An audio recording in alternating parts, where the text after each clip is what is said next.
আসসালামু আলাইকুম ওয়া রাহমাতুল্লাহি ওয়া বারাকাতুহু। নাহমাদুহু ওয়া নুসাল্লি আলা রাসূলিল কারীম, আম্মা বা'দ। কোরআনের বাংলা অর্থ শিখি আমাদের ধারাবাহিক ক্লাসে। আজকে আমরা কোরআনের 10 নম্বর পারার 12 নম্বর পৃষ্ঠা অর্থাৎ সূরা তাওবার 37 নম্বর আয়াত থেকে 41 নম্বর আয়াত পর্যন্ত শব্দে শব্দে অর্থ এবং একত্রে অর্থ শিখব ইনশাআল্লাহ। তো চলুন শুরু করি আমাদের আজকের এই ক্লাস। আউযু বিল্লাহি মিনাশ শাইতানির রাজীম। বিসমিল্লাহির রহমানির রহিম। ইন্নামান নাসিউ জিয়াদাতুন ফিল কুফরি ইউদাল্লু বিহিল্লাযীনা কাফারু ইউহিল্লুনাহু আমান ওয়া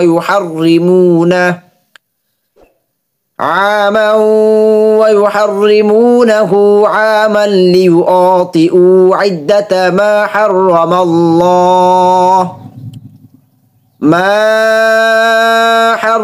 الله فيحلوا ما حرم الله زين لهم سوء أعمالهم আল্লাহু লা ইয়াহদিল কওমাল কাফিরিন। ইন্নামা প্রকৃতপক্ষে বা কেবলই, আন-নাসিউ আকপিস করা, আন-নাসিউ আকপিস করা, মাসকে আকপিস করা, জিয়াদাতুন বৃদ্ধি করে, জিয়াদা মানে হচ্ছে বৃদ্ধি করে, বৃদ্ধি করে, ফিল কুফরি কুফরির, ফি অর্থ হচ্ছে মধ্যে, কুফরির মধ্যে মানে কুফরিরকে বৃদ্ধি করে, ইউদল্লু ভ্রষ্টতায় পতিত হয়, ইউদল্লু ভ্রষ্টতায় পতিত হয়, এটা কিন্তু প্যাসিভ, বর্তমান ভবিষ্যৎকালীন ক্রিয়াপদের প্যাসিভ, এটা অ্যাক্টিভ নয়।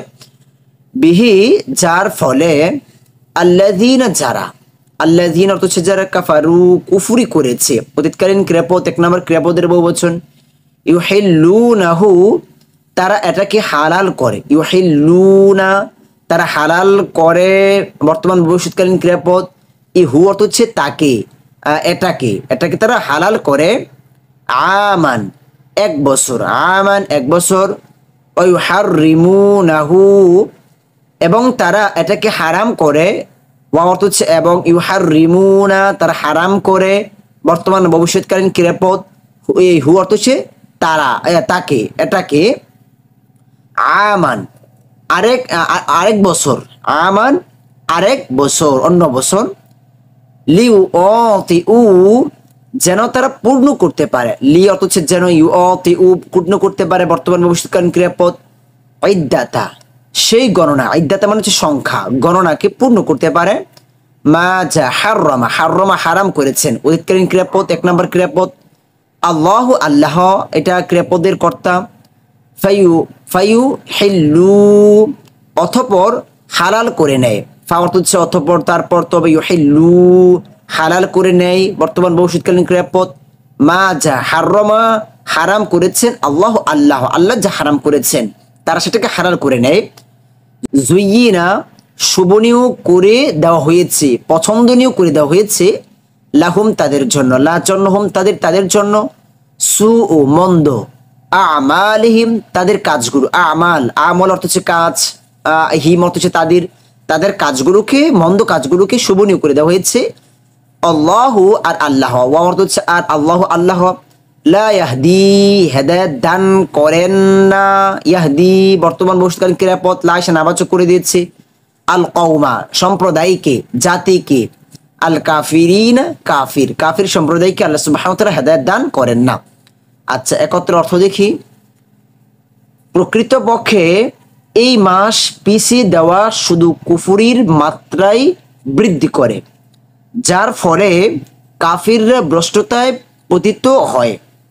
এরা এটাকে এক বছর হালাল করে, আরেক বছর হারাম করে, যেন তারা আল্লাহর হারামকৃত মাসগুলোর গণনা পূর্ণ করে দেয়, অতঃপর হালাল করে নেয় আল্লাহর হারামকৃত মাসগুলোকে। তাদের মাসগুলো তাদের জন্য শোভনীয়, তাদের মন্দ কাজগুলো তাদের জন্য শোভনীয় করে দেওয়া হয়েছে, আর আল্লাহ কাফির সম্প্রদায়কে হিদায়াত দান করেন না। আচ্ছা, এটা আমাদের জন্য একটু অস্পষ্টতার মধ্যে রয়েছে, একটু স্পষ্ট করার চেষ্টা করি। আমরা আগের আয়াতে গত ক্লাসে আমরা দেখেছি যে আল্লাহ সুবহানাহু ওয়া তাআলা 4টি মাসকে সম্মানিত করেছেন। 4 মাসকে আল্লাহ সুবহানাহু ওয়া তাআলা সম্মানিত করেছেন। 12টি মাসের মধ্যে থেকে 4 মাসকে আল্লাহ সুবহানাহু ওয়া তাআলা সম্মানিত করেছেন। তো এই মাসগুলোতে যুদ্ধ বিগ্রহ নিষিদ্ধ ছিল, অন্যায় কাজ করা থেকে বিরত থাকতে হতো। তো কাফিররা কি করতো, 4 মাস কি কি ছিল? একটা ছিল রজব মাস, আর 3টি ছিল ধারাবাহিক মাস, জিলকদ, জিলহজ আর হচ্ছে মহররম। জিলকদ, জিলহজ, মহররম 3টে ছিল ধারাবাহিক, আর একটি মাস ছিল রজব মাস। এই 4টি মাস হচ্ছে সম্মানিত মাস। এই 4টি মাসের যুদ্ধ বিগ্রহ পর্যন্ত নিষিদ্ধ ছিল। তো কাফিররা কি করতো, বছরের 12 মাস থেকে তারা এটাকে পরিবর্তন করতো। তারা 4 মাস ঠিক রাখতো, 4 মাসকে তারা সম্মানিত মনে করতো, যুদ্ধ থেকে বিরত থাকতো কিছু কিছু ক্ষেত্রে। কিন্তু তারা এই যে 4টি মাস, নির্দিষ্ট যে 4টি মাস, এটাকে তারা পরিবর্তন করতো। এক বছর তারা মহররম মাসকে তারা সম্মানিত মাস মনে করতো, সম্মান করতো। আবার পরের বছর কি করতো, এই মহররম মাসকে তারা হালাল মনে করতো, তারা সম্মান করতো না। পরবর্তী যে মহররমের মাসের পরের যে সফর মাস রয়েছে, ওই মাসকে তারা আবার হারাম মনে করতো। মানে 4 মাস পূর্ণ করতো। আল্লাহ সুবহানাহু ওয়া তাআলা যে 4 মাস নির্দিষ্ট করে দিচ্ছে, এই নির্দিষ্ট মাসগুলো থেকে তারা পরিবর্তন করতো। মহররম মাসকে তারা এক বছর হারাম মনে করতো, সম্মানিত মনে করতো। আবার পরের বছর এই মহররম মাসকে তারা হারাম মনে করতো না, সম্মানিত মনে করতো না। পরের মাসকে, সফর মাসকে তারা আবার হারাম মনে করতো। তারা নিজের মতো করে নিত এটা। তো প্রকৃতপক্ষে এইটাই বলা হয়েছে যে প্রকৃতপক্ষে এই মাস পিছিয়ে দেওয়া শুধু কুফরির মাত্রায় বৃদ্ধি করে। তারা তো এমনিই কুফরির মধ্যে রয়েছে, কাফির। তারা এই যে এই বিধানকে পরিবর্তন করে তাদের এই কুফরকে আরো বৃদ্ধি করে নিচ্ছে, যার ফলে কাফিররা ভ্রষ্টতায় পতিত হয়। এরা এটাকে 1 বছর হালাল করে আরেক বছর হারাম করে, যেন তারা আল্লাহর হারামকৃত মাসগুলোর গণনা পূর্ণ করে দেয়। ওই যে 4 মাসকে যে আল্লাহ সুবহানাহু ওয়া তাআলা হারাম করেছেন, 4 মাস কিন্তু পূর্ণ করতো, কিন্তু নির্দিষ্ট যে 4 মাস, ওইখানে তারা একটা এদিক সেদিক করতো। অতঃপর হালাল করে নেয় হারাম, আল্লাহর হারামকৃত মাসগুলো। 4 মাসে হালাল ছিল, ওইটাকে তারা হারাম করে নিচ্ছে। ওই যে মহররম মাসকে তারা হালাল করে নিচ্ছে।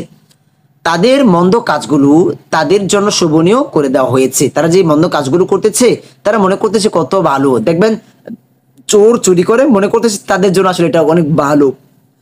এই কাজগুলোকে শয়তান তাদের জন্য শোভনীয় করে দিয়েছে। আর আল্লাহ ওই কাফির সম্প্রদায়কে হিদায়াত দান করেন না। আল্লাহ সুবহানাহু ওয়া তাআলা দেখেন বলে নাই যে আমি মানুষদেরকে হিদায়াত দান করি না। আল্লাহ সুবহানাহু ওয়া তাআলা প্রত্যেক জায়গায় বলেছেন যে কাফির সম্প্রদায়কে আল্লাহ সুবহানাহু ওয়া তাআলা হেদায়েত দান করেন না, সীমালঙ্ঘনকারীদেরকে হেদায়েত দান করেন না। যখন আপনার কাজ হেদায়েতের বাহিরে হয়ে যাবে, তখন আল্লাহ সুবহানাহু ওয়া তাআলা আপনাকে হেদায়েত দেবেন না। আল্লাহ সুবহানাহু ওয়া তাআলা হেদায়েতের মালিক। এখন কখন হেদায়েত দিবেন? যখন আমরা হিদায়াতের উপর কাজ করব হিদায়াত লাভের জন্য, তখন আল্লাহ সুবহানাহু ওয়া তাআলা হেদায়েত দিবেন। যখন হিদায়াতের বাহিরে কাজ করব, তখন আল্লাহ সুবহানাহু ওয়া তাআলা হেদায়েত দিবেন না। এর জন্য হেদায়েতের জন্য আল্লাহকে দোষারোপ করার মতো কোনো সুযোগ নেই। আচ্ছা, দেখি আমরা পরে আয়াত। يا أيها الذين آمنوا ما لكم إذا قيل لكم انفروا في سبيل الله اثاقلتم إلى الأرض أرضيتم بالحياة الدنيا من الآخرة فما متاع الحياة الدنيا في الآخرة إلا قليل। ইয়া আইয়ুহা, হে বা ওহে, আল্লাযীনা অর্থ হচ্ছে যারা, আল্লাহ সুবহানাহু ওয়া তাআলা আহ্বান করছেন আমানু, ঈমান এনেছে। আমানু অতীতকালীন ক্রিয়াপদ, 1 নম্বর ক্রিয়াপদের বহুবচন। মা কি হলো, মা কি হলো প্রশ্ন করা, লাকুম তোমাদের, লা জন্নকুম তোমাদের, তোমাদের জন্য, মানে তোমাদের কি হলো। ইযা, ইযা অর্থ হচ্ছে যখন, কিলা বলা হলো, কিলা বলা হলো অতীতকালীন ক্রিয়াপদ, তবে এটা প্যাসিভ। আমরা প্যাসিভের যে কোরআন সংক্ষিপ্ত গ্রামার শিক্ষা আলোচনা করেছি, কলা থেকে কিভাবে কিলা হয় এই বিষয়টা আমরা আলোচনা করেছি। লাকুম তোমাদের জন্য, লা জন্নকুম তোমাদের, তোমাদের জন্য, ইনফিরু তোমরা বের হও, আদেশসূচক ক্রিয়াপদ। ফি সাবিলি পথে, ফি অর্থ হচ্ছে মধ্যে, সাবিল, সাবিল অর্থ হচ্ছে পথ, পথের মধ্যে মানে পথে, আল্লাহি আল্লাহর। আসাকালতুম তোমরা প্রবল ভাবে ঝুঁকে পড়ো। আচ্ছা কলতুম তোমরা অতীতকালীন ক্রিয়াপদ তোমরা প্রবল ভাবে ঝুঁকে পড়ো ইলা প্রতিবাদীকে আল আরদি দুনিয়ার দিকে। আর আরদিতুম তোমরা কি সন্তুষ্ট হয়ে গেলে? আ আ অর্থ হচ্ছে এখানে কি প্রশ্নবোধক। রদিতুম তোমরা সন্তুষ্ট হয়েছ, অতীতকালীন ক্রিয়াপদ তুম আগের সাকিন তোমরা দিয়ে অর্থ হবে কি আইসা প্রশ্নবোধক, তোমরা কি সন্তুষ্ট হয়ে গেলে বিল হায়াতি জীবন নিয়ে, হায়াত মানে জীবন, আর দুনিয়া পার্থিব জীবন নিয়ে কি তোমরা সন্তুষ্ট হয়ে গেলে? মিন অর্থ হচ্ছে থেকে, আল আখিরাতি আখিরাতের পরিবর্তে মানে আখিরাতের জীবন থেকে তোমরা কি দুনিয়ার জীবন নিয়েই সন্তুষ্ট হয়ে গেলে, সুখী হয়ে গেলে? ফামা অথচ নয়, ফা অথচ মা নয়, মাতাউ উপকরণ, আল হায়াতি জীবনের উপকরণ, আর দুনিয়া পার্থিব জীবনের উপকরণ, ফি তুলনায়, মধ্যে, আল আখিরাতি আখিরাতের, ইল্লা ছাড়া ব্যতীত, কলিলুন সামান্য নগণ্য, যে আখিরাতের তুলনায় দুনিয়ার পার্থিব জীবনের যে উপকরণগুলো রয়েছে, সম্পদগুলো রয়েছে, সেগুলো হচ্ছে অতি সামান্য। আচ্ছা একত্র অর্থ দেখি। হে মুমিনগণ তোমাদের কি হলো? আল্লাহ সুবহানাহু ওয়া তাআলা এখানে প্রশ্ন করছেন, যখন আল্লাহর পথে বের হওয়ার জন্য তোমাদের বলা হয় তখন প্রবলভাবে ঝুঁকে পড়ো দুনিয়ার দিকে। তোমরা কি আখিরাতের পরিবর্তে পার্থিব জীবনে সন্তুষ্ট হয়ে গেলে? অথচ আখিরাতের তুলনায় পার্থিব সম্পদ অতি অল্প সামান্য। আচ্ছা এখান থেকে শুরু হচ্ছে তাবুক যুদ্ধের বিভিন্ন দিক নিয়ে আলোচনা। আমরা ধারাবাহিকভাবেই সামনে দেখবো ইনশাআল্লাহ। তবে আমরা যদি এখানে একটু সহজ করি, আমরা ভুলি উপস্থাপন করি, তাহলে হয়তোবা এই আয়াত আমরা সহজে বুঝতে পারবো এবং সামনে আমাদের জন্য অনেকটাই সহজ হবে ইনশাআল্লাহ। মক্কা বিজয় এবং হুনাইনের যুদ্ধ নিয়ে আমরা গত কিছুদিন আগেও আমরা ক্লাসগুলিতে আলোচনা করেছি যে মক্কা বিজয় হয়েছে 630 খ্রিস্টাব্দে, আবার হুনাইনের যুদ্ধ হয়েছে 630 খ্রিস্টাব্দে। তো যখন এই মক্কা বিজয় হয়েছে তার কিছুদিন পরে আল্লাহ রাসূল সাল্লাল্লাহু আলাইহি সাল্লাম মাত্র কয়েকদিন পরে মক্কা থেকে মদিনায় ফিরে এসেছেন। তার কিছুদিন পর শাম থেকে আসা কিছু ব্যবসায়ী মুসলমানদেরকে জানালেন রোম সম্রাট হিরাক্লিয়াস মুসলমানদেরকে মক্কায় আক্রমণের প্রস্তুতি নিচ্ছে। এমনকি এ উদ্দেশ্যে সে শাম এবং মদিনার সীমান্তে এক বিশাল বাহিনীও প্রেরণ করেছে। এমনকি তাদেরকে 1 বছরের জন্য তাদেরকে বেতনও অগ্রিম দিয়ে দিয়েছে। তো সাহাবে কেরাম পূর্বে যত যুদ্ধ করেছে এই সমস্ত যুদ্ধ ছিল আরবের মধ্যে মুশরিকদের সাথে। এই প্রথম যে তারা আরবে বাহিরের যুদ্ধের পরীক্ষা সম্মুখীন হতে যাচ্ছে, তাও আবার তখন সময়ের গোটা দুনিয়ার সব থেকে শক্তিশালী ছিল রোম। তখন তো দেশ ছিল না, সাম্রাজ্য ছিল, আর রোম ছিল সবচেয়ে শক্তিশালী। রাসূল সাল্লাল্লাহু আলাইহি সাল্লাম ফয়সালা করলেন যে হিরাক্লিয়াসের আক্রমণের আগেই আমরা কি করব, তাদের উপর আক্রমণ করব। কিন্তু এটা ছিল মুসলমানদের জন্য কঠিন পরীক্ষা। প্রথমত যে একের পর এক যুদ্ধ করে সর্বশেষ মক্কা বিজয় হয়েছে, এখন মুসলমানরা শান্তিতে স্বস্তির নিঃশ্বাস ফেলবে, কিছুটা অবসর নিবে, কিন্তু এখন আবারও যুদ্ধ। দ্বিতীয়ত হচ্ছে তখন সময় ছিল মক্কায় খেজুর পাকার সময়, যে ফসল আমরা জানি যে আরব তখন সময় খেজুর উপর নির্ভরশীল ছিল। এখন ফসল পাকবে, বছরের ফসল তারা ঘরে নিয়ে আসবে, এমন সময় ফসল রেখে যুদ্ধের ময়দানে যাওয়াটা তাদের জন্য এক কঠিন ব্যাপার ছিল। অন্যদিকে আবার তখন সময়টা ছিল গরমের সময়। আরবের গরম কিরকম অবস্থা হয় এটা আমরা বর্তমানে কিছুটা জানি, যে মরু অঞ্চল, প্রচুর গরম। আর মক্কা থেকে যে তাবুক পর্যন্ত প্রায় 800 মাইল দূরত্ব ছিল। তো এখন এত দূর পথ, তখন তো এরকম যানবাহনও ছিল না, তার মধ্যে আবার গরমের সময় গাছগাছালির পাতাও ঠিক মতো ছিল না, খুব একটি কষ্টকর সময় ছিল। সব দিক দিয়ে মিলিয়ে খুব পরীক্ষার একটি যুদ্ধ ছিল তাবুক যুদ্ধ। আবার এই সফরের উদ্দেশ্যটি ছিল কি, রোম সাম্রাজ্যে তখন সময়ের সর্ববৃহৎ যুদ্ধ, এমনকি তাদের যুদ্ধ কৌশল সম্পর্কে মুসলমানদের কোনো জানা ছিল না। সব দিক দিয়ে এক কথা বলা যেতে পারে যে মুসলমানদের জন্য এটা খুবই কষ্টকর ছিল। তো যাই হোক, সর্বশেষ আল্লাহ রাসূল সাল্লাল্লাহু আলাইহি ওয়াসাল্লাম 30,000 সাহাবে কেরামদেরকে নিয়ে আল্লাহ রাসূল সাল্লাল্লাহু আলাইহি সাল্লাম যুদ্ধে রওনা করলেন। সর্বশেষ যখন তারা কাফিররা মুসলমানদের এই সাহসিকতা দেখলো, তখন তারা যুদ্ধ না করেই ময়দান থেকে পালায়ন করলো। তো এখন কিছু মুসলমান যখন আল্লাহ রাসূল সাল্লাল্লাহু আলাইহি সাল্লাম নির্দেশ দিলেন যুদ্ধে বের হবার জন্য, তখন কিছু মুসলমান তারা ওজর ধার করালো যে এখন তারা কিভাবে যুদ্ধ করবে, গরমের সময়, ফল পাকার সময়, বিভিন্ন ওজর তারা দাঁড় করালো। তখন তারা যুদ্ধে না যাওয়ার জন্য এই কথাগুলো বললো আর কি। তো পরবর্তীতে আবার তারা অধিকাংশই মনের আনন্দে তারা যুদ্ধে রওনা হয়েছে, যুদ্ধে অংশগ্রহণ করেছে। কিন্তু কিছু সংখ্যক সাহাবী কেরাম তখনও পর্যন্ত তারা যুদ্ধে যায়নি, ওই যুদ্ধ থেকে, তাবুক যুদ্ধ থেকে তারা পিছিয়ে ছিল। আবার কিছু তো মুনাফিক ছিল মুসলমানদের মধ্যে, যারা এমনিতে স্বাভাবিকভাবেই পিছিয়ে থাকবে। তো ওই তাদের কথা বলা হয়েছে যে তোমরা দুনিয়ার সম্পদের দিকে, দুনিয়ার দিকে ঝুঁকে পড়েছ, দুনিয়াকেই প্রাধান্য দিচ্ছ, অথচ দুনিয়ার তুলনায় আখেরাতে কি অধিক উত্তম, আখেরাতের তুলনায় দুনিয়া অধিক অল্প।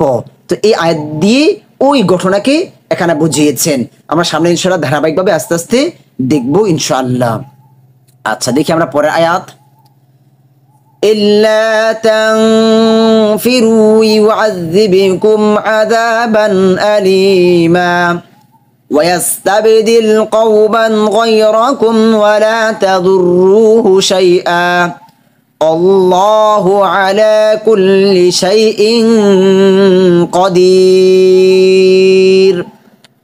ইল্লা যদি না, ইল্লা ব্যতীত ছাড়া, যদি না, তাংফিরু তোমরা বের হও, তাংফিরু তোমরা বের হও ক্রিয়াপদ, ইউআযিবিকুম তিনি তোমাদের শাস্তি দিবেন, ইউআযিব শাস্তি দিবেন বর্তমান ভবিষ্যৎকালীন ক্রিয়াপদ, কুম তোমাদেরকে ক্রিয়াপদের সাথে যুক্ত সর্বনাম, আযাবান শাস্তি, আলিমান যন্ত্রণাদায়ক, ওয়াস্তাবিদিল এবং পরিবর্তন করবেন, অর্থ হচ্ছে এবং ইয়াস্তাবিদিল পরিবর্তন করবেন বর্তমান ভবিষ্যৎকালীন ক্রিয়াপদ, কওমান অপর জাতি দ্বারা, কওম কওম মানে জাতি, গায়রাকুম তোমাদের ছাড়া, গায়র মানে ব্যতীত, ছাড়া, কুম তোমাদের, তোমাদের ছাড়া অন্য জাতি দ্বারা, ওয়ালা তাদুররুহু তোমরা তার কোনো ক্ষতি করতে পারবে না, অর্থ হচ্ছে এবং, আর লা অর্থ হচ্ছে না, তাদুররু ক্ষতি করা বর্তমান ভবিষ্যৎকালীন ক্রিয়াপদ, লা এসে নাবাচক করে দিয়েছি, হু অর্থ হচ্ছে তার কোনো ক্ষতি করতে পারবে না, শাইআন কোনো কিছু, আল্লাহু আর আল্লাহ অর্থ হচ্ছে আর আল্লাহ আল্লাহ, আলা উপরে, কুল্লি সব, প্রত্যেক, শাইইন বিষয়ের কোনো কিছুর, কদিরুন ক্ষমতা রাখেন, সর্বশক্তিমান। আচ্ছা, একত্রের অর্থ যদি তোমরা বের না হও তবে তিনি তোমাদের যন্ত্রণাদায়ক শাস্তি দেবেন এবং অপর জাতি দ্বারা তোমাদের পরিবর্তন করবেন। যেখানে বলা হচ্ছে যে ওই যুদ্ধে যদি তোমরা বের না হও, মুসলমানদেরকে বলা হচ্ছে, তাহলে আল্লাহ সুবহানাহু ওয়া তাআলা তোমাদেরকে শাস্তি দিবেন, তোমাদের এখানে অন্য জাতিকে পরিবর্তন করবেন, হয়তো তাদের ধারা তোমাদের উপর আক্রমণ করাবেন, তাদেরকে বিজয়ী করবেন, তোমাদেরকে এখানে পরাজিত করবেন, বা তাদের দিয়ে রাসূল সাল্লাল্লাহু আলাইহি সাল্লামকে সাহায্য করবেন, তোমরা তার কোনো ক্ষতি করতে পারবে না। আর আল্লাহ সর্ববিষয়ে সর্বশক্তিমান। তোমরা মুহাম্মাদের কোনো ক্ষতি করতে পারবে না, ইসলামের কোনো ক্ষতি করতে পারবে না, আল্লাহর কোনো ক্ষতি করতে পারবে না, বরং নিজেরই ক্ষতি করবে। আচ্ছা, দেখি আমরা পরের আয়াত। ইল্লা তানসুরুহু ফাকাদ নাসারাহুল্লাহু ইয আখরাজাহুল্লাযীনা কাফারু সানিয়া ইসনাইনি إذ هما في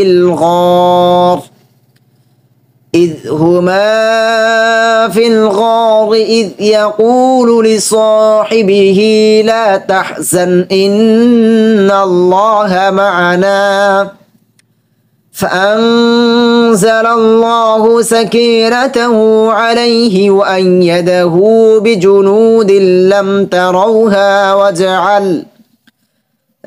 تروها وجعل كلمة الذين كفروا السفلى وكلمة الله هي العليا والله عزيز حكيم। ইল্লা যদি না, তানসুরুহু তোমরা তাকে সাহায্য করো, তানসুরু তোমরা সাহায্য করো বর্তমান ভবিষ্যৎকালীন ক্রিয়াপদ, হু অর্থ হচ্ছে তাকে, যদি তোমরা তাকে সাহায্য না করো, ফাকদ নাসর, তবে অবশ্যই তাকে সাহায্য করেছিলেন। ফা ফা অর্থ হচ্ছে তবে, অতঃপর, তারপর কদে অবশ্যই নিশ্চয়ই, নাসর সাহায্য করেছেন। অতীতকালীন ক্রিয়াপদ 1 নম্বর ক্রিয়াপদ হু অর্থ হচ্ছে তাকে, ক্রিয়াপদের সাথে যুক্ত সর্বনাম। তবে অবশ্যই তাকে সাহায্য করেছেন। কে করেছেন? আল্লাহ, আল্লাহ। এটা কর্তা। ঈদ যখন, আখরাজাহু তাকে বের করেছিল, আখরাজা বের করেছিল। অতীতকালীন ক্রিয়াপদ 1 নম্বর ক্রিয়াপদ হু অর্থ হচ্ছে তাকে, তাকে বের করেছিল। আল্লাযীনা যারা, কাফারু কুফরি করেছে। অতীতকালীন ক্রিয়াপদ 1 নম্বর ক্রিয়াপদের বহুবচন। সানিয়া দ্বিতীয়, দ্বিতীয়, সানিয়া দ্বিতীয় একজন, ইসনাইনি দুজনের, ইদ যখন ছিল, হুমা তারা উভয়ই, দুজন যখন একসাথে ছিল। আমরা পরবর্তী বলতেছি এটা কিসের ঘটনা ছিল এখানে। ফি অর্থ হচ্ছে মধ্যে, আল গরি গুহার, গুহার মধ্যে, ইদ তখন, ইয়াকুলু তিনি বলেছিলেন, ইয়াকুলু বর্তমান ভবিষ্যৎকালীন ক্রিয়াপদ, লিসাহিবিহি আপন সঙ্গীকে, লা তাহজান দুশ্চিন্তা করো না, মানে একজন আরেকজনকে বলতেছে দুশ্চিন্তা করো না, লা তাহজান দুশ্চিন্তা করো না, ইন্না নিশ্চয়ই, আল্লাহ আল্লাহ, মাআনা আমাদের সাথে আছেন। মা অর্থ হচ্ছে সাথে, না অর্থ হচ্ছে আমাদের, আমাদের সাথে আছেন। ফাআনজালা অতঃপর ঢেলে দিলেন, ফা অর্থ হচ্ছে অতঃপর, তারপর আনজালা নাজিল করলেন, ঢেলে দিলেন। আল্লাহু আল্লাহ, সাকিনাতাহু তার প্রশান্তি, সাকিনা, সাকিনা অর্থ হচ্ছে শান্তি, প্রশান্তি। হু অর্থ হচ্ছে তার, তার প্রশান্তি ঢেলে দিলেন। আলাইহি তার উপর, আলা উপর, হি তার, তার উপর। ও আইয়াদাহু এবং শক্তি যোগালেন, ও অর্থ হচ্ছে এবং, আর আইয়াদা শক্তি যোগালেন। বিজুনুদিন, বিজুনুদিন এমন সৈন্যবাহিনী দ্বারা, বি অর্থ সেখানে দ্বারা, লাম তারাউহা যাদের তোমরা দেখোনি, লাম নাবাচক, তারাউহা এই হা অর্থ হচ্ছে যাদের বা তাদের, সর্বনাম ক্রিয়াপদের সাথে। তারাও অর্থ হচ্ছে দেখা, যাদের তোমরা দেখোনি। ওয়াজা আলা আর তিনি করে দিলেন, ও অর্থ হচ্ছে আর, যা আলা করে দিলেন। অতীতকালীন ক্রিয়াপদ 1 নম্বর ক্রিয়াপদ। কালিমাতান কথাকে, কালিমা, কালিমা অর্থ হচ্ছে কথা। আল্লাযীনা যারা, কাফারু কুফরি করেছে। অতীতকালীন ক্রিয়াপদ 1 নম্বর ক্রিয়াপদের বহুবচন। আসুফলা নিচু। ওয়া কালিমাতু আর বাণীকে, ওয়া অর্থ হচ্ছে আর, কালিমা, কালিমা অর্থ হচ্ছে বাণী, কথা। আল্লাহি আল্লাহর, হিয়া সেটাই, আল উলিয়া সমুন্নত। আল্লাহু অর্থ হচ্ছে আর, আল্লাহ আল্লাহ, আজিজুন পরাক্রমশালী, হাকিমুন প্রজ্ঞাময়। আচ্ছা, একত্র অর্থ দেখি, বুঝার চেষ্টা করি আমরা এখানে কি বুঝাতে চেয়েছেন আল্লাহ সুবহানাহু ওয়া তাআলা। যদি তোমরা তাকে সাহায্য না করো, তবে অবশ্যই আল্লাহ তাকে সাহায্য করেছিলেন যখন তাকে কাফিররা বের করেছিল। তিনি ছিলেন দুজনের একজন।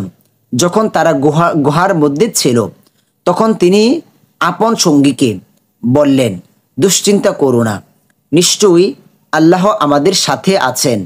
অতঃপর আল্লাহ তার প্রতি প্রশান্তি ঢেলে দিলেন এবং তার সাহায্য করলেন এবং সৈন্যবাহিনী দ্বারা, যখন যাদের তোমরা দেখোনি।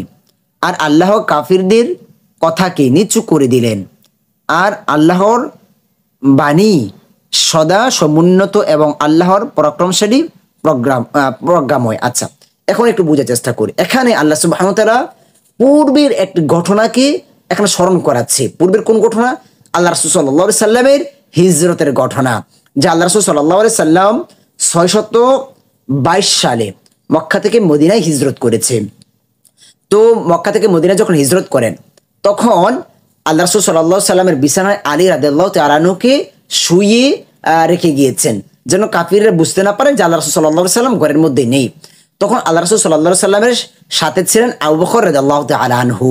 আল্লাহ রাসূলের সঙ্গী ছিলেন, সফর সঙ্গী ছিলেন আবু বকর রাদিয়াল্লাহু তাআলা আনহু। আচ্ছা, এখন দেখি আমরা, যদি তোমরা তাকে সাহায্য না করো।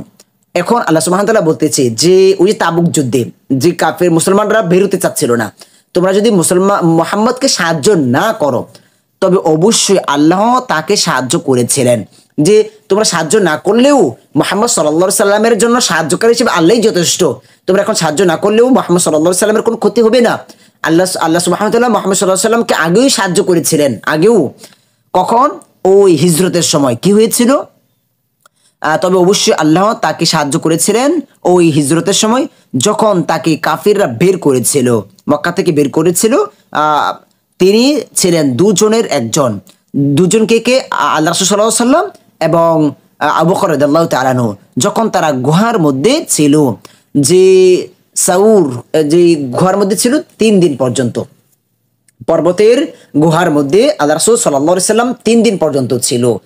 স্বাভাবিকভাবে মক্কা থেকে মদিনায় যে রাস্তা রয়েছে, ওই রাস্তায় আল্লাহ রাসূল সাল্লাল্লাহু আলাইহি সাল্লাম মক্কা থেকে মদিনায় হিজরত করেননি, বরং শামের দিকে এসে আল্লাহ রাসূল সাল্লাল্লাহু আলাইহি সাল্লাম অন্য দিক দিয়ে মক্কায় হিজরত করেছেন, মদিনায় হিজরত করেছেন। এটার অনেক কারণ স্বাভাবিকভাবে হতে পারে, যেন সহজ পথ দিয়ে যদি যায় তাহলে কাফেররা সহজেই খুঁজে পেয়ে যাবে, আল্লাহ রাসূল সাল্লাল্লাহু আলাইহি সাল্লামকে যেন সহজে খুঁজে না পায়। এই বিষয়ে আল্লাহ রাসূল সাল্লাল্লাহু আলাইহি সাল্লাম নিয়মিত যে রাস্তা রয়েছে ওইটা দিয়ে হিজরত করেননি। আচ্ছা, তো গুহায় আল্লাহ রাসূল সাল্লাল্লাহু আলাইহি সাল্লাম 3 দিন অবস্থান করেছিল। আল্লাহ রাসূল সাল্লাল্লাহু আলাইহি সাল্লাম যখন হিজরত করে, তখন কাফিররা একটি ফরমান জারি করলো যে আল্লাহ মুহাম্মদকে হত্যা করবে অথবা মুহাম্মদকে বন্দী করে নিয়ে আসবে, তাকে 100 উট পুরস্কার দেওয়া হবে। তখন অনেক মানুষ বের হয়েছিল, কাফিররা বের হয়েছিল যে মুহাম্মদকে খোঁজার জন্য। আল্লাহ রাসূল সাল্লাল্লাহু আলাইহি সাল্লাম পাহাড়ের গুহার ভিতরে আল্লাহ 3 দিন পর্যন্ত লুকিয়েছিল, সাথে ছিল আবু বকর রাদিয়াল্লাহু তাআলা আনহু। তো কাফিররা এক পর্যায়ে গুহার একদম সামনেই চলে আসছিল। আবু বকর রাদিয়াল্লাহু তাআলা আনহু কাফিরদের পা দেখতে পাচ্ছে। আবু বকর রাদিয়াল্লাহু তাআলা আনহু খুব ভয় পেয়েছিল, হয়তো আজকে মুহাম্মদ সাল্লাল্লাহু আলাইহি সাল্লামকে তারা হত্যা করে ফেলবে। তখন আল্লাহ রাসূল সাল্লাল্লাহু আলাইহি সাল্লাম বলেন, লা তাহজান ইন্নাল্লাহা মা'ানা, হে আবু বকর তুমি দুশ্চিন্তা করো না, আল্লাহ আমাদের সাথে আছেন। তখন আল্লাহ সুবহানাহু ওয়া তাআলা মাকড়সাকে আদেশ করলেন, হুকুম করলেন, আর মাকড়সা তখনই সাথে সাথেই মাকড়সা এই পাহাড়ের যে মুখ রয়েছে, গুহার যে মুখ রয়েছে, ওই মুখের মধ্যে জাল বনে ফেললো। মনে হচ্ছে যেন এখানে কত বছর যাবত কোন মানুষ আর প্রবেশ করে নি। আর কাফিরদের মধ্য থেকে তখনও একজন বলেছিল, চলো গুহার ভিতরে আমরা প্রবেশ করে দেখি। আরেক দল বলল যে মনে হচ্ছে না এখানে মুহাম্মদ থাকতে পারে, যে অবস্থা এখানে জীর্ণ শীর্ণ অবস্থা, মাকড়ের বাসা রয়েছে, মনে হচ্ছে না অনেকদিন যাবত মানুষ যায় না, এখানে মুহাম্মদ যাবে না, স্বাভাবিকভাবে এখানে গেলে তো এগুলো থাকতো না। তখন তারা এখান থেকে ফিরে এসেছিল। তো এইটি এখানে আল্লাহ সুবহানাহু ওয়া তাআলা বলেছেন, গুহার মধ্যে ছিল। তখন তিনি আপন সঙ্গীকে আল্লাহ রাসূল সাল্লাল্লাহু আলাইহি সাল্লাম আবু বকরকে বললেন, দুশ্চিন্তা করো না। আবু বকর যখন ভয় পেয়েছিল তাদের পা দেখতে পেয়ে, হয়তো আজকে শেষ দিন, নিশ্চয়ই আল্লাহ আমাদের সাথে আছেন। আর আল্লাহ সুবহানাহু ওয়া তাআলা মাকড়সার জাল দিয়ে সমস্ত গুহার মুখকে বন্ধ করে দিয়েছেন। মনে হচ্ছে যেন কত বছর যাবত এখানে কোনো মানুষ আসেইনি। অতঃপর আল্লাহ তার প্রতি প্রশান্তি ঢেলে দিলেন এবং তার সাহায্য করলেন এমন সৈন্যবাহিনীর ধারা, এটা পরবর্তীতে যাদের তোমরা দেখোনি। আর আল্লাহ কাফিরদের কথাকে নিচু করে দিলেন। আর আল্লাহর বাণী সদা সমুন্নত এবং আল্লাহ পরাক্রমশালী প্রজ্ঞাময়। তো এখানে আরেকটা বিষয়, আগের আয়াতের পরে এখানে এই আয়াত উল্লেখ করে আল্লাহ সুবহানাহু ওয়া তাআলা কি বোঝাতে চাচ্ছেন? আল্লাহ সুবহানাহু ওয়া তাআলা এটাই বোঝাতে চাচ্ছেন যে তোমরা মুহাম্মদ সাল্লাল্লাহু আলাইহি সাল্লামকে সাহায্য করো আর না করো, মুহাম্মদ সাল্লাল্লাহু আলাইহি সাল্লামের জন্য সাহায্যকারী একমাত্র আল্লাহই যথেষ্ট। যখন তাবুক যুদ্ধে কিছু কিছু মুসলমান যেতে তারা অনীহা প্রকাশ করলো, তো আল্লাহ সুবহানাহু ওয়া তাআলা এই আয়াতের মাধ্যমে এটাই বোঝাতে চাচ্ছেন, তোমরা সাহায্য না করলে তোমরা নিজেদের ধ্বংস করবে। মনে রাখবে, যারা মুহাম্মদকে পেয়েছো এবং মুহাম্মদকে সাহায্য করনি, তারা নিজেকে ধ্বংস করেছো, ক্ষতিগ্রস্ত করে বেড়েছো। মুহাম্মদের কোনো লাভ বা ক্ষতি হয়নি। মুহাম্মদ সাল্লাল্লাহু আলাইহি সাল্লামকে যদি সাহায্য করো তাহলে নিজেরই উপকার করেছো। আমি যদি ইসলাম পালন করি তাহলে আমার নিজের লাভ, ইসলাম পালন না করলে ইসলামের কোনো ক্ষতি হবে না, আল্লাহর কোনো ক্ষতি হবে না, বরং আমার নিজেরই ক্ষতি হবে, নিজেকে আমি জাহান্নামী করে ফেলবো। আচ্ছা, দেখি আমরা পরের আয়াত। انفروا خفافا وثقالا وجاهدوا بأموالكم وأنفسكم في سبيل الله ذلكم خير لكم إن كنتم تعلمون। আচ্ছা, এই আয়াতের অর্থ আমরা একত্রে দেখি, আপনারা প্রয়োজনে ভেঙে দেখে নেন। তোমরা হালকা ও ভারী অবস্থায় বের হও এবং স্থির জানমাল দিয়ে আল্লাহর পথে জিহাদ করো, এটাই তোমাদের জন্য উত্তম যদি তোমরা জানতে। এখানে আল্লাহ সুবহানাহু ওয়া তাআলা বুঝাচ্ছেন যে যে কোন অবস্থায় তোমাদেরকে যুদ্ধ করতে হবে, যুদ্ধ করা তোমাদের জন্য এটা আবশ্যক। তোমরা হালকা বা ভারী যে কোনো অবস্থায় থাকো, দুর্বল থাকো, সবল থাকো, যে কোনো অবস্থায়, কথায় যেটা বলি, জানমাল দিয়ে কি করো, তোমরা আল্লাহর পথে জিহাদ করো, এটা তোমাদের জন্য আবশ্যক। তো এই আয়াত দ্বারা আল্লাহ সুবহানাহু ওয়া তাআলা এটাই বোঝাতে চাচ্ছেন। ওই যে অনেকে মায়ায় পড়ে গিয়েছে, ফসল নষ্ট হয়ে যাবে, আবার একের পর এক যুদ্ধ, একের পর এক কত যুদ্ধ আল্লাহ রাসূল সাল্লাল্লাহু আলাইহি সাল্লাম করেছেন। মাত্র 8 বছরে এত যুদ্ধের পর মক্কা বিজয় হয়েছে, এখন একটু স্বস্তির নিঃশ্বাস ফেলবো। তো আল্লাহ সুবহানাহু ওয়া তাআলা বলছে যে এখন আর এখানে বিশ্রামের কোনো সময় নেই, এখন তোমাদেরকে যুদ্ধে বের হতে হবে, এটা তোমাদের জন্য আবশ্যক। তো এই হচ্ছে আমাদের আজকের এই ক্লাস, সংক্ষেপ আলোচনা। আপনারা ইনশাআল্লাহ আমাদের ক্লাসগুলো ধারাবাহিকভাবে দেখবেন, আর এই আলোচনাগুলো, তাবুক যুদ্ধের আলোচনাগুলো সামনে আরো ইনশাআল্লাহ ধারাবাহিকভাবে আসবে। ইনশাআল্লাহ আমরা আরো সামনে দেখবো। আল্লাহ সুবহানাহু ওয়া তাআলা ওইখানে আরো মুনাফিকদের চরিত্র আল্লাহ সুবহানাহু ওয়া তাআলা প্রকাশ করে দিবেন, আরো গঠন আলোচনা করবেন ইনশাআল্লাহ। এখান থেকে আলোচনা শুরু হবে। তো আজকের মতো আমাদের ক্লাস এখানে শেষ করব। আপনাদের জন্য আমাদের পরামর্শ হচ্ছে আমাদের ক্লাসগুলো ধারাবাহিকভাবে দেখবেন। আর আজকের ক্লাস হয়তো বা একটু নয়েজটা বেশি হতে পারে, আসলে আমরা খুবই নরমাল পদ্ধতিতে ক্লাস করি, একদম নরমাল পদ্ধতিতে।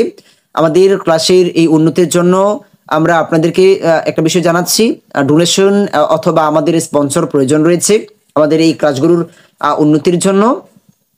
আপনাদের যদি সামর্থ্য থাকে ডোনেশন করবেন, অথবা যদি আপনারা পারেন তাহলে আমাদের স্পন্সর করবেন। আমাদের এই ক্লাসগুলোর কোরআনের প্রচার প্রসার যেন সর্বত্রই ছড়িয়ে পড়ে, আমাদের ক্লাসগুলোর জন্য আরো উন্নতি আমরা করতে পারি।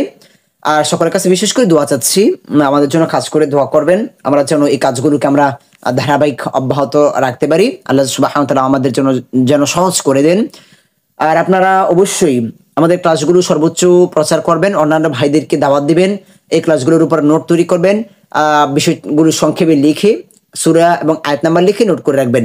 একটা সূরা নাম্বার লিখবেন, একটা সূরা, যেরকম সূরা তাওবা, এখন এই সূরা তাওবাটা লিখে এই পৃষ্ঠার মধ্যে যত আয়াত লিখবেন শুধু তাওবার যে ঘটনা লিখবেন সূরা তাওবার, এখানে আর অন্য কোনো সূরা নিয়ে আসবেন না, সূরার আয়াত নিয়ে আসবেন না, এখানে শুধু তাওবার আয়াতগুলো লিখবেন। আর একটা পৃষ্ঠা তৈরি করবেন, ওইখানে মনে করেন সূরা বাকারা, ওইখানে শুধু বাকারার আলোচনাগুলো লিখবেন। এইভাবে ধারাবাহিকভাবে লিখবেন, তাহলে বিষয়গুলো আপনার জন্য অনেকটা সহজ হবে ইনশাআল্লাহ। তো আজকের মতো এখানে শেষ করছি। সকলের কাছে দোয়া চাই, সকলের সুস্বাস্থ্য কামনা করি। আসসালামু আলাইকুম ওয়া রাহমাতুল্লাহি ওয়া বারাকাতুহু।